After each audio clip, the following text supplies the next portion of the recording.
หาขึ้นเกิดปัญหาขึ้นถ้าคนที่เฮาตักเตือนทักท้วงนั้นเขาบ่พึงพอใจเขาบ่ชอบใจก็อาจจะทำร้ายหรือว่าตอบโต้เฮาโดยประการใดก็ได้พระพุทธองค์จึงทรงบัญญัติว่า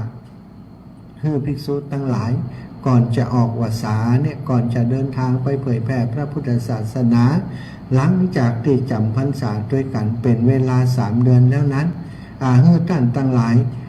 ควรจะต้องทำการปวารณาต่อกันปวารณาเรื่องอย่างพ้องที่จะต้องปวารณาบอกกล่าวแล้วหูตักเตือนกันศรัทธาญาติโยมเกี่ยวกับความประพฤติของแต่ละรูปแต่ละองค์นั่นเองสมมุติว่าอย่างพระสงฆ์เนี่ยพระเถระผู้ใหญ่เขามาพอแล้วอาจจะทำผิดกฎผิดระเบียบหรือว่าทำในสิ่งที่เปิ้นเรียกว่าลูกแก่อำนาจแก่ตนอาจจะปกครองพระลูกวัดก็ดีหรือว่าอยู่ในหมู่ในคณะนี่บ่เอื้อเฟื้อบ่ช่วยเหลือหันแก่ตัวทั้งที่เป็นพระเถระอู้จาก็บ่สำรวมอู้กับบ่ม่วนขู่คนนั้นขู่คนนี้ด่าคนนั้นด่าคนนี้อย่างอีกเป็นต้นปกครองโดยบ่ยุติธรรมซึ่งในวันทั่วๆไปก็อาจจะบ่มีโอกาสได้ว่ากล่าวทักเตือนกันได้แต่ในวันออกวสานี้ศรัทธาญาติโยมซึ่งในภาษาพระเรียกว่าวันมหาปวารณาพระสงฆ์ทั้งหลายจะต้องกล่าวกรรมปวารณาแก่สงฆ์อย่างวันนี้เนาะอาตมาภาพไปร่วม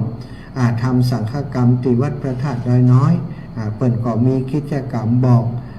กล่าวยติเนาะสวดยติ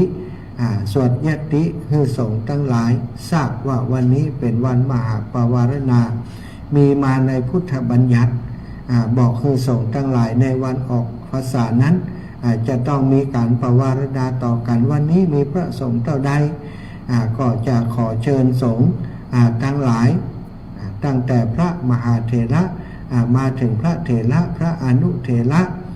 จนมาถึงพระนวกะคือกล่าวคำปวารณาต่อกันเปิ่นก็บอกอย่างอีเนาะเป็นการทำสังฆกรรมยติสังฆกรรมมีการสวดก่อนหลังจากสวดยติสังฆกรรมเสร็จเรียบร้อยองค์สวดปาติโมกข์เป็นผู้สวดวันนี้ก็ลงจากธรรมาสน์อาสนะลงมาต่อจากนั้นหลวงพ่อเจ้าคณะอำเภอดอยหล่อซึ่งเป็นประธานสงฆ์มีอาวุโสสูงสุดในที่ประชุมแห่งนั้นก็ได้เริ่มกล่าวกรรมปวารณาสังฆัมพันเตปวาเรมิทิเถนะวาสุเตนะวาปริสังกายะวาวะทันตุมังพันเตอนุกัมปังอุปาทายะปัสสันโตปฏิกริสามิทุติยัมปิทุติยัมปิทุติยัมพันเตสังฆัมปวาเรมิ3 ครั้งสถาว่า3 ครั้งว่า3 รอบสังฆัมอาวุโสถ้าหลวงพ่อเปิ่นอายุอาวุโสกว่าเนาะเปิ่นก็ได้กล่าวกรรมปวารณาคือแก่สงฆ์ทั้งหลายสงฆ์ทั้งหลายก็รับว่าสาธุสถาหลังจากเสร็จการกล่าวทุกคนแล้วหลวงพ่อก็เปิดโอกาสให้สงฆ์ทั้งหลายได้ว่ากล่าวทักเตือนกันแต่ว่าในที่ประชุมสงฆ์ก็บ่มีเรื่องราวที่จะได้ว่ากล่าวทักเตือนกันเนื่องจากว่าบ่ได้มีข้อสงสัยอย่างต่างๆในความประพฤติของกันและกันหลวงพ่อก็เลยปวารณาว่าถ้ามีอย่างในเรื่องของการปกครองก็ดีของคณะสงฆ์อำเภอดอยหล่อของหลวงพ่อเองซึ่งเป็นผู้นำได้ทำหน้าที่เป็นรักษาการแทนเจ้าคณะอำเภอในขณะนี้ยินดีรับฟังข้อคิดความเห็นของพระสงฆ์พระสังฆาธิการในปกครองของหลวงพ่อทุกท่านทุกคนตลอดถึงเพื่อนสหธรรมิกทั้งหลายมีอย่างก็สามารถอุจาแจ้งบอกกับหลวงพ่อได้ซึ่งก็พระสงฆ์ทั้งหลายก็ได้กล่าวคำว่าสาธุกับสิ่งที่หลวงพ่อได้ปวารณาเนาะสถาญาติโยมเสร็จจากการปวารณาแล้วก็ได้มาทำกิจกรรมของวัดไผ่วัดมันเนาะ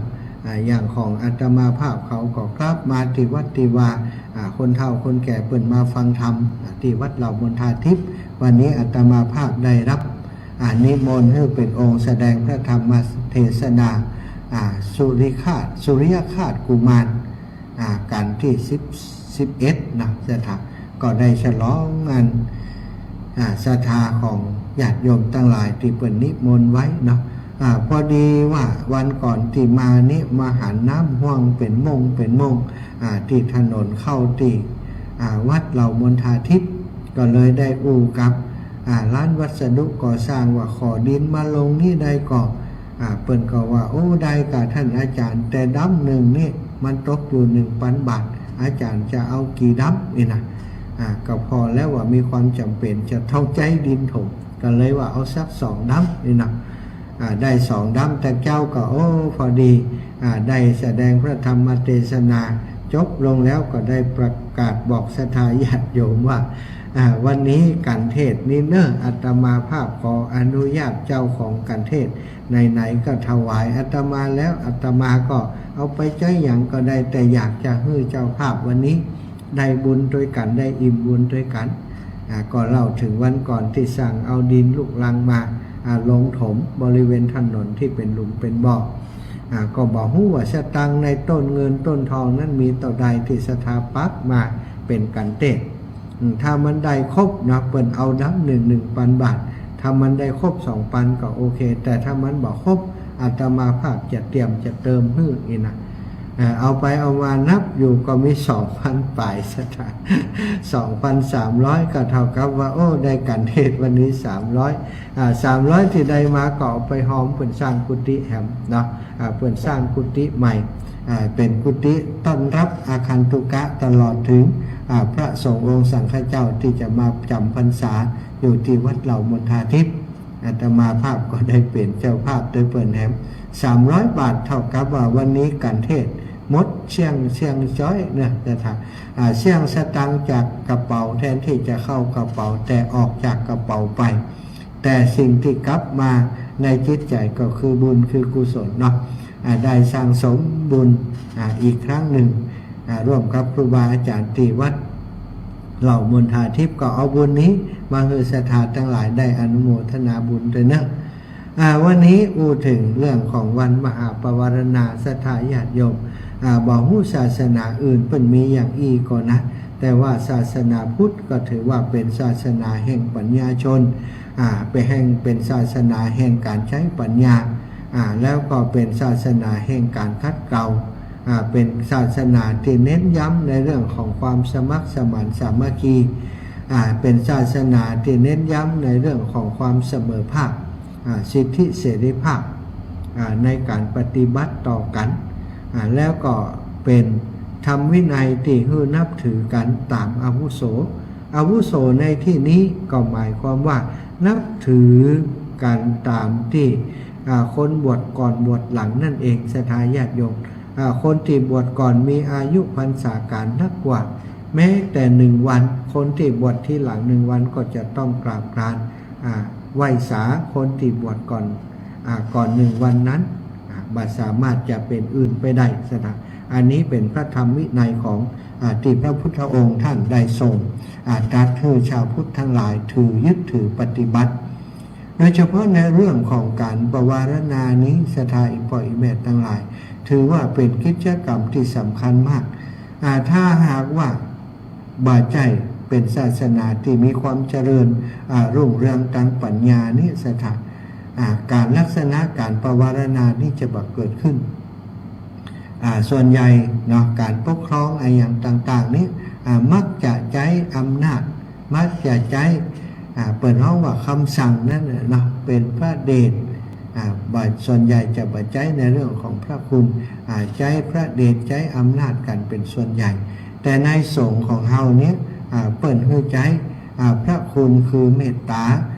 คือมีเมตตาจิตต่อกันเฮาเป็นคนที่มาเพิ่งร่วมกาสาวพัดมาเป็นศิษย์ของพระพุทธเจ้าเป็นลูกที่มีพ่อคนเดียวกันมีแม่คนเดียวกันมีพี่อ้ายคนเดียวกันเฮานับถือการต่ำซักตามอาวุโสเรียกว่าเชษฐาปัจจายนธรรม นับถือกันภายอาวุโสนักกว่าก็นับถือเป็นปีอ้ายใต้หัวเป็นครูบาอาจารย์คนที่บวชที่หลังก็ต้องเคารพครบยำผู้ที่เป็นบวชก่อนเฮา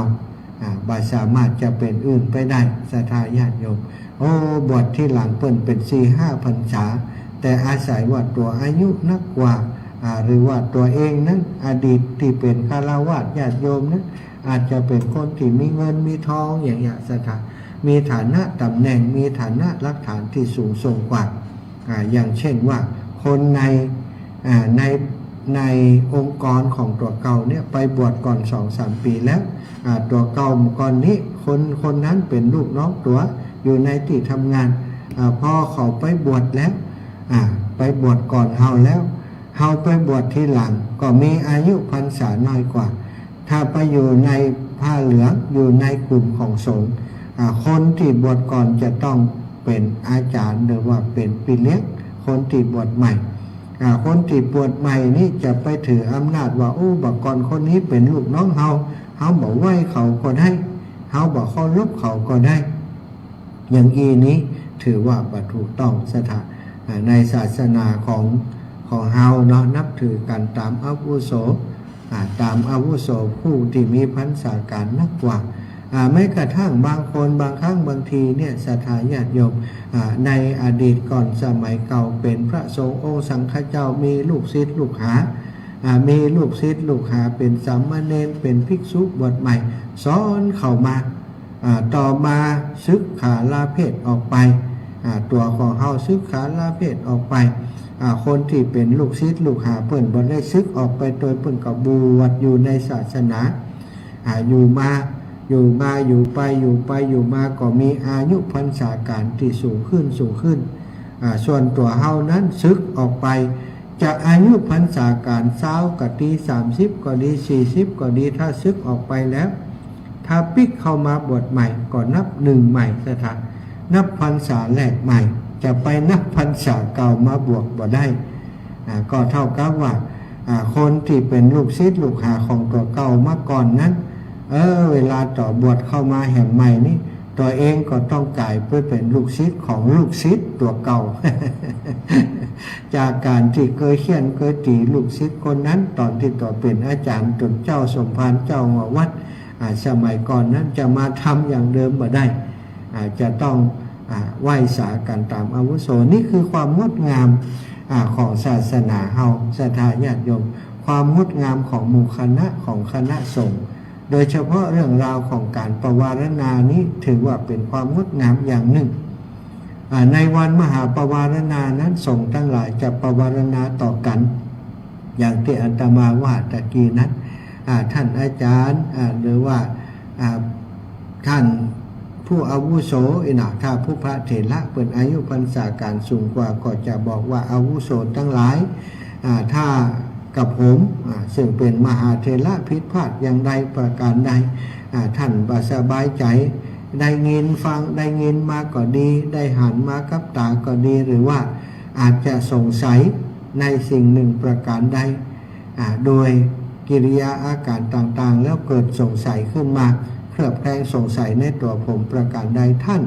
สามารถถามกับผมได้หรือว่าสามารถว่ากล่าวทักเตือนกับผมได้ถ้าผมรู้โทษของผมแล้วผมจะได้แก้ไขทำให้ดีขึ้นศรัทธาอันนี้จะเป็นกรรมที่เปิ่นปวารณาต่อกันพระสงฆ์ผู้มีพรรษาน้อยก็ว่ากันไปตามนั้นศรัทธาก็ปวารณาว่าถ้ากระผมมีความผิดอย่างก็แล้วแต่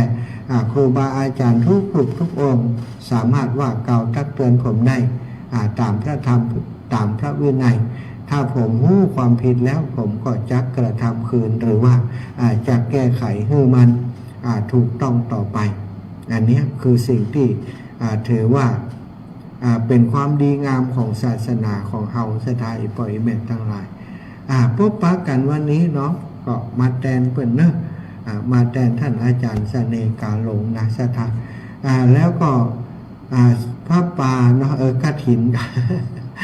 กฐินของอาจารย์เสน่ห์กาหลงนี่อาตมาจำมาได้ไม่เห็นลักษณะบ่ได้จดเอาไว้เนาะ ท่านอาจารย์เสน่ห์กาหลงถ้าฟังอยู่หรือไผก็แล้วแต่ติดฟังรายการอยู่แล้วรู้ว่ากฐินของท่านอาจารย์เสน่ห์กาหลงวันใดแจ้งบอกอาตมาจิมนะของท่านอาจารย์ทุกปีเกรู้สึกว่าจะเป็นวันที่19นะของท่านอาจารย์เสน่ห์กาหลงนี่วันใดฮะของท่านอาจารย์พระอาจารย์สาธิตเทระปัญโยวันที่13เนอะสถายปล่อยแม่ทั้งหลายออกวาสาลาพระเจ้าแล้วต่อจากนี้ไปก็เป็นงานของคณะสงฆ์รายการรายงานโดยเฉพาะงานบุญกฐินทานเนี่ยสถานญาติโยมกฐินทานเป็นทานที่ทำตามกาลนะบาสามารถจะทำหลังจากแฮม1 ค่ำเนาะแฮม1 ค่ำเดือนเกียรหรือว่าเดือน11นะสถานจนไปถึงขึ้น15 ค่ำเดือน12หรือว่าเดือนหยี่เพ็งสถานไปถึงประเพณีหยี่เพ็งก็จะเป็นวันอันสิ้นสุดกฐินการนะสถานเจริญพรแม่จะบอกกฐินเสน่ห์ก็เจ้าวันที่ตอนนั้นวันที่23เนาะขอบคุณแม่นะดีนะจำเก่งนะที่จำกันแม่จะไปวันที่19แม่จะไป19แม่ไปอันวัดท่านทุกปีเก๋เนาะเจ้า23ก็ไปท่านเสน่ห์กาหลงแฮมก็คงจะไปวันที่19จะนัดเจอกันพุ่นน่ะรถไปตานท่านเลยอีกเนาะเจ้าดีกะดีกำจวนเฮากะจวนจ้ะจะเอาเป็นคนน้ำตางรถไอ้ซื้อยาคนผู้ดีเก็บมาได้กะกำหันบอกเขาแล้วว่าในจวนได้นี่จวนเดี๋ยวนี้วันที่7จ้ะ7เจอกันจวนวันที่7เจอกันไหนก็วันที่7วันที่5พวกนะเดี๋ยวกันนะที่7กับวันอาจารย์ปันแก้วกันวันที่5นี่ปะกันอยู่แม่ถึงอินดูตุลุกอินดูกว่าตุลุกหน่อมจะไปหาเพิ่นแหกกำก่อนนี่นะเจ้าสาธุนะขอบคุณแม่อนุโมทนาบุญได้3 งานแล้วนี่วันที่19ของท่านอาจารย์ตุปีเกนะวัดบันกิวก็คงจะต้องไปช่วยกันสถาญาติโยมอาตมานี่บ่สามารถจะละทิ้งครูบาอาจารย์ที่ทำงานร่วมกันได้ถ้าบัดติดอย่างนะถ้าบัดติดอย่างถ้ามันบัดตรงกันนี่จะบ่หนีไปไหนต้องไปช่วยกันช่วยงานกันวันที่19วัดไร่รัศมีธรรมแห่งโรยมแม่ เดี๋ยวท่านอาจารย์นั้นวัดไร่รัศมีธรรมกับเดียดนึงเห็นว่ากันเนาะทุกปีเก๋เอาตอนบ่ายวะตอนเจ้าที่ไร่รัศมีธรรมเรียบร้อยแล้วก็ไปของทุกปีเก๋ถ้าตรงกันตอนเจ้าก็จบข่าวเนิ่มได้ไปทำได้ไปก็จะฝากปัจจัยฝากต้นเงินต้นทองไปหอมเนาะแต่ว่าอาตมานี่อย่างใดก็จะต้องไปช่วยครูบาอาจารย์ท่านอาจารย์พระมหาธนวัฒน์นาตีวัดอันไร่รัศมีธรรมก่อนเป็นนิมนต์เมินละแล้ววันที่7นะสถานญาติโยมถอยจากตั้งบนลงตั้งหลุมเอาเนาะวันที่7พฤศจิกายนก็วัดของท่านอาจารย์ปันแก้วอินทปัญโยวัดแม่วะเด่นใจอำเภอเถินนะเด่นใจบัจใจว่าอยู่เด่นใจนะสถานชื่อวัดแม่วะเด่นใจแต่ว่าอยู่อำเภอเถินนะอยู่อำเภอเถินจังหวัดลำปางใครจะไปด้วยกันตอนนี้มีรถหลายกันแล้วที่จะนัดหมายกันไว้ว่าจะไปร่วมกฐินที่วัดของท่านอาจารย์ปันแก้วเนาะใกล้ที่สุดก็คือพี่น้องลำปางเนื่อจะไปลืมนะปกติก็จะบอกถึงงานวันเกิดตัวเก่าเลยนะที่ผ่านมาเพราะว่าอยากรบกวนไปนะวันเกิดนี้ส่วนใหญ่ก็เป็นฆราวาสก็ไม่ได้จัดการจัดงานอย่างนะสถานวันเกิดบางครั้งก็แข่งขันลืมไปเหี้ยแบบนี้อย่างแต่ทำบุญนี่มีทำบุญใส่บาตรให้โยมป่อซึ่งเสียชีวิตไปเมินละใส่บาตรให้อีป่อคนที่เปิดล่วงลับไปเป็นมีผู้ที่มีบุญคุณต่อเฮาก็คือโยมป่อเนาะก็ไปกราบแม่เฮียตอันวันเกิดทุกปีที่ผ่านมาตอนเป็นฆราวาสแต่ปีนี้นะที่เป็นผู้เจ้ามากรมได้จัดสักปีเหมือนกันนะว่าได้หันมาได้ถือว่าวันเกิดของตัวเก่าสำคัญแต่ประการใด แต่เนื่องจากว่าศรัทธาญาติโยมปีนี้พอดีบังเอิญหรือว่าเป็นเพราะบุญก็บอกเนาะในวันเกิดของอาตมาตั้งคณะจิตอาสาชมรมผู้สื่อข่าวชมรมผู้สื่อข่าวของภาคเหนือชมรมนักจัดรายการสถานีวิทยุของจังหวัดลำปางชมรมสมาคมกู้ภัยชมรมต่างๆหลายหน่วยงานหลายชมรมภาคีเครือข่ายของชมรมผู้สื่อข่าวภาคเหนือเนี่ยเปิดจัดกิจกรรมต้านภัยหนาวปี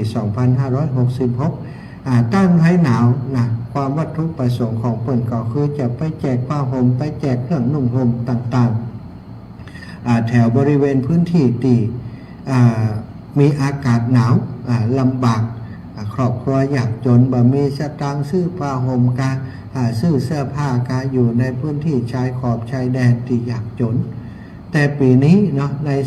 ในชมรมของเปิ่นเครือข่ายของเปิ่นได้มาได้มาหันใส่โรงเรียนถุงโป่งว่ามีปัญหาอาคารสถานที่มีสภาพชำรุดทรุดโทรมบ่มีงบประมาณจากทางรัฐบาลเข้าไปช่วยเหลือปรับปรุงอาคารสถานที่เนื่องจากว่ามีนักเรียนน้อยนักเรียนบัดถึงเป้าที่ทางราชการเปิดมีข้อกฎหมายข้อบังคับอยู่บัดสามารถจะไปอุดหนุนได้ในเรื่องของการซ่อมแซมอาคารสถานที่ต่างๆตั้งหน่วยงานนี้ไปหันใส่สถานตั้งกลุ่มจิตอาสาพี่น้องหมู่นี้เปิดไปหันใส่โดยบุญนั้นเนาะนำปลาไปเปิดไปตรวจแล้วเปิดก็ประทับใจว่าการบริหารงานของราชการผู้อำนวยการโรงเรียนก็ตั้งใจทำงานกันดีนักเรียนก็เป็นนักเรียนที่มีความตั้งใจการเรียนครูบาอาจารย์ที่สอนที่หันแม้จะกระทั่งเป็นครูอัตราจ้างก็ต้องใจช่วยกันเต็มที่เปิดก็เลยไปสนับสนุนจัดกิจกรรมต้านภัยหนาวที่หันเพื่อจะแบ่งปันความสุขให้กับน้องๆลูกหลานและพี่น้องเจ้าบ้านที่บ้านทุ่งโป่งในวันที่5สถานวันเปิดงานวันมอบวัสดุสิ่งของต่างๆอุปกรณ์การศึกษาทุนการศึกษาแล้วก็เสื้อผ้ากันหนาวเครื่องอุปโภคบริโภคต่างๆในวันที่5โดยมีท่านผู้ว่าราชการจังหวัดลำปางเปิดงานเวลา 9:30 นาทีช่วงเจ้าบ่มีกิจกรรมอย่างอาตมาก็มาคิดว่าพอดีเป็นวันเกิดก็เลยว่าในช่วงเจ้านั้นจะไปทำบุญตักบาตรในหมู่บ้านจวนศรัทธาญาติโยมในหมู่บ้านของอาตมาทำบุญตักบาตรข้าวสารอาหารแห้งเพื่อจะนำข้าวสารอาหารแห้งและจตุปัจจัยทายธรรมที่ได้จากการตักบาตรนั้นร่วมสมทบเป็นกองทุนกองบุญเป็นทุนการศึกษาแก่เด็กนักเรียนโรงเรียนบ้านทุ่งโป่งต่อไปสถานซึ่งก็ได้ปรึกษาหารือกับทีมงานเนาะชมรมผู้สื่อข่าวภาคเหนือเปิ่นก็หันชอบตัวก็ดีเหมือนกันท่านอาจารย์จะได้ทำบุญจะได้มีกิจกรรมทำบุญอีกกิจกรรมหนึ่งเป็นสิริมงคลแก่หมู่ผมเขาที่จะไปร่วมงานไปช่วยงานในวันนั้นไปทำกิจกรรมในวันนั้นก็เลยได้ลงความเห็นกันอย่างเนาะก็ได้ปรึกษากันเรียบร้อยแล้วฉะนั้นศรัทธาญาติโยมนักแฟนรายการทั้งหลายที่จะไปร่วมกิจกรรมกันในวันนั้นอาตมาภาพก็ขอเจริญพรเป็นการส่วนตัวเนาะเป็นวันเกิดของอาตมาภาพอยากจะทำบุญสนับสนุนโรงเรียนร่วมกับตันเครือข่ายสื่อสารมวลชนภาคเหนือสื่อมวลชนภาคเหนือเปิดในคราวครั้งนี้เปิดก็มีหน่วยงานองค์กรต่างๆหลายหน่วยงานหลายองค์กรเนาะสนับสนุนกิจกรรมในครั้งนี้บริจาคเป็นทุนการศึกษาก็มีบางผ่องก็บริจาคสีบางผ่องก็บริจาคอุปกรณ์หลังคาบางผ่องก็บริจาคปูนไปบริษัทปูนซีเมนต์บริจาคปูนไปซ่อมแซมบริจาคกระเบื้องหลายอย่างสถานแม้กระทั่งโซลาร์เซลล์และ ยารักษาโรคอุปกรณ์การกีฬาเสื้อผ้ากันหนาวคอมพิวเตอร์ทีวีนี่เปิดก็ไปบริจาคสนับสนุนอาตมาภาพในฐานะเป็นผู้ที่อุปถัมภ์โรงเรียนแห่งนี้ก็ต้องขอบคุณทุกหน่วยงานนะเป็นอย่างสูงที่ได้หันความสำคัญของโรงเรียนและไปร่วมด้วยช่วยกันในการจัดกิจกรรมการภัยหนาวแบ่งปันเพื่อนน้องในคราวครั้งนี้ของทุกท่านทุกคนในวันที่5ก็ขอบคุณทุกท่านเป็นอย่างสูงและก็ขอบคุณล่วงหน้ากับศรัทธาญาติโยมที่จะไปร่วมกิจกรรมวันนั้นโดยนึก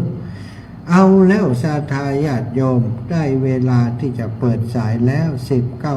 19:48 นาทีไผ่บ่ได้ไปวัดนะไปวัดบ่ได้ไม่ได้ไปวัดโทรมามาจากันได้เลย0808844173นะก่อนจะเข้ารายการในช่วงที่20 นาฬิกาถึง22 นาฬิกาก็จะพักเบรกรับโทรศัพท์สักกรรมก่อนจากนั้นถึงเวลาก็จะได้เปิดเพลงขั้นรายการสักกรรมแล้วก็จะเข้ารายการในเวลาประมาณ20 นาฬิกาสัก5 นาทีเนาะศรัทธาญาติโยมไผ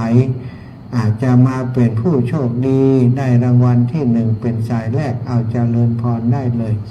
โอ้มาแล้วเป็นน้องบ้านห้องลำปูนเจริญพรโยมแม่สายทองแกไหว้ศาลเจ้าฟังอยู่นะเจ้าไปบ้านเรียบร้อยแล้วทำการกันข้าวหาพ่อหาแม่แล้วเจ้าบัลแรงได้ไปสวดมนต์ก็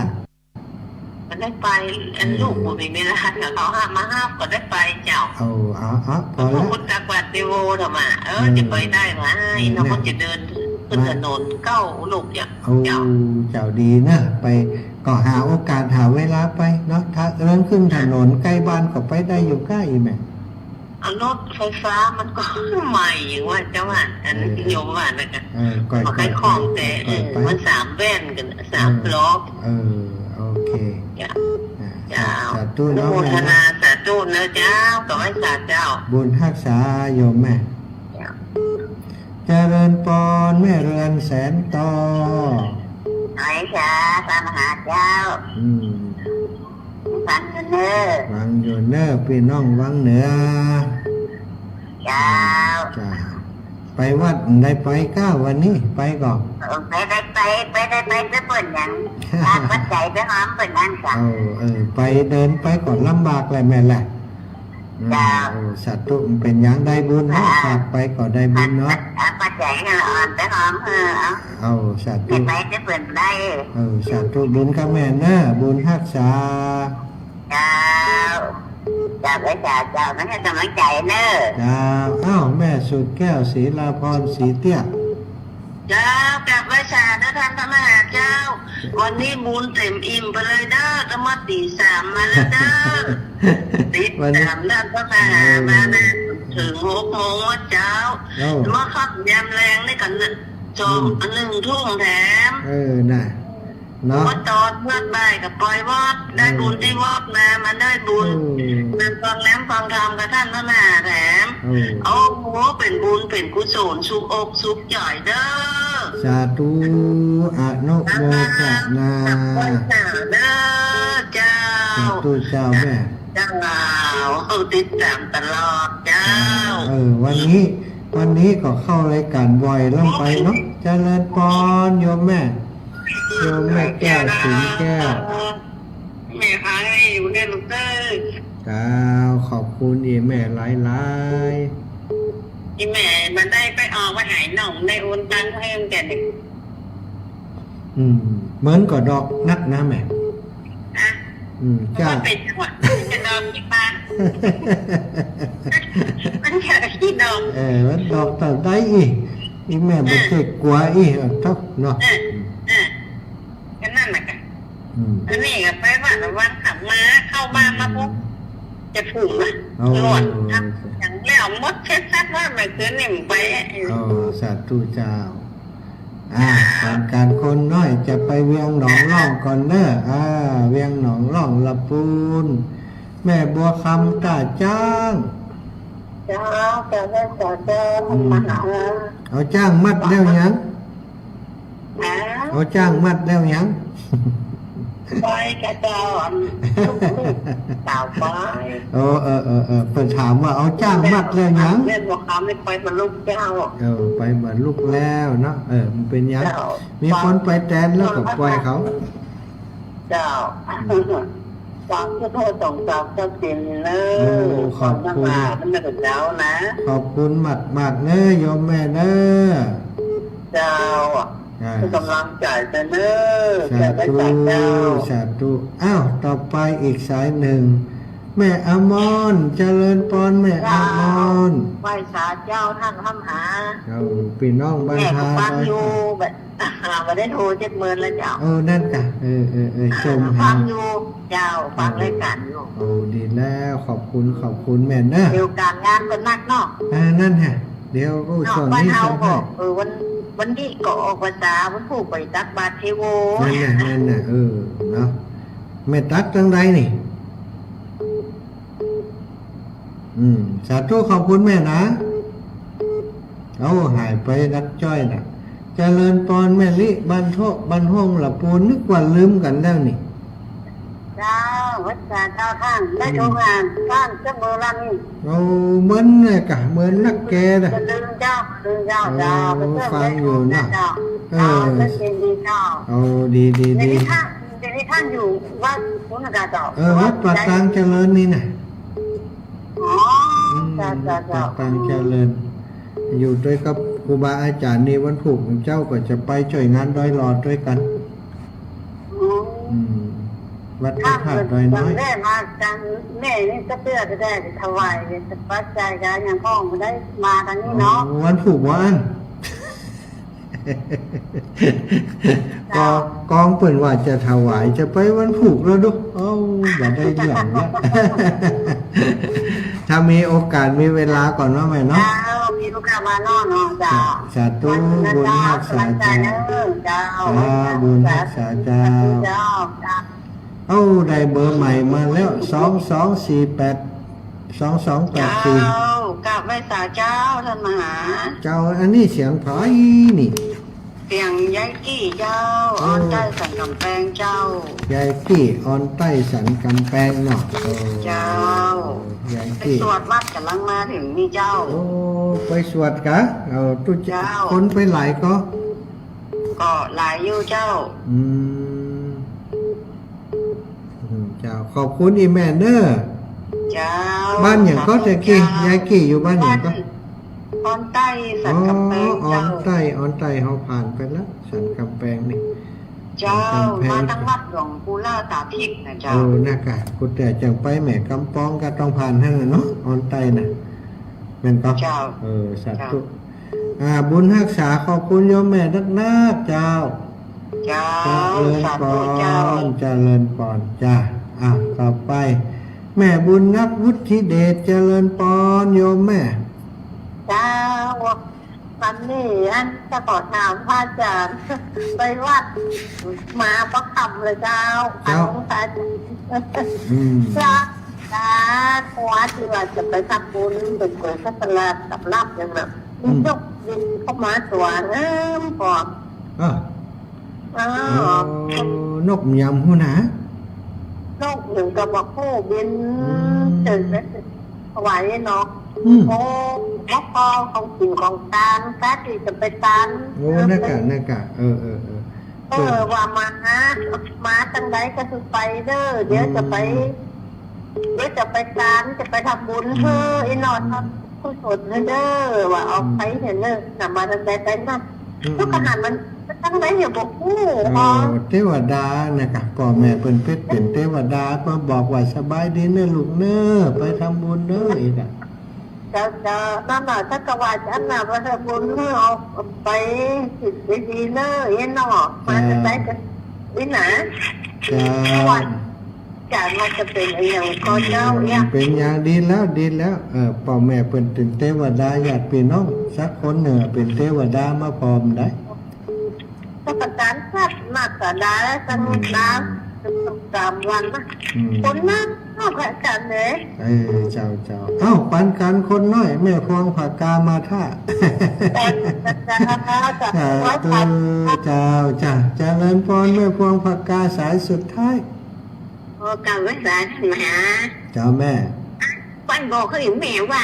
ถามท่านมหาว่ายายพรร้องวัวแดงแบบเดียวหายเงียบไปไหนบ่ นั่นเขาก็สงสัยเนี่ยล่องวัวแดงบอกไม่ไผ่บอกเขาสักคนนี่ น่ากระจาย เนี่ย มาเอาลองถามท่านมหาสมชาติรอคนยายพรคนหนึ่ง เขาโทรไปแล้วนะเขาโทรไปแล้วโทรศัพท์นี่ตุ๊ดได้ไหมโทรศัพท์เปิดนะเจ้า ว่าเป็นห่วงมันกินเปิ้ลเมื่อเลยนะวันนั้นมีประดา ตุลุงยองกล่อมหูเนี่ย โอ้โห กล่อมหูอย่างเดียวกันนะเนี่ยก็เป็นน้องตังอันล่องวัวแดงไผ่อยู่ใกล้ยายพรบอกกิมเด้อเป็นได้ก่อนเนาะถ้าโทรศัพท์ได้ยินเปิ้ลเนาะ โทรศัพท์รู้อย่าชื่อไปเถอะแค่ได้ยินเสียงยายพรบอกว่าท่านมาบอกเพื่อนโอ้ในวิดีโอไปอยู่ใกล้บ้านยายพรก็โทรมาให้กำเนิดเนี่ยสาธุแม่เจ้าสาธุเจ้าเอาสายสุดท้ายติดลำปังก่อนแล้วกันแม่ลุนเตยาบ้านหาดปูได้เจ้าแม่สบายดีเนาะสบายดีเจ้าเรียกข้าวก็ตีสี่สามหรือว่าอาจารย์เอาไปวันนี้ก็ตีสามเห็นได้นี่เดี๋ยวออกรายการก็หีบรับแล้วนี่นะแม่วันนี้โอ้เชียนเสียอดเอาเนาะแทนครูบาอาจารย์ช่วยงานครูบาอาจารย์ไหมชั่วโมงนี้ก็จะพักก่อนเนื้อแม่เนื้อเดี๋ยวไปปะกันใหม่สัตว์เจ้าศรัทธาญาติโยมทั้งหลายไผ่รอสายอยู่พักสายก่อนเนื้อพักก่อนพักสายก่อนก็เดี๋ยวค่อยเจอกันศรัทธาญาติโยมที่รอสายอยู่รอกั๊ม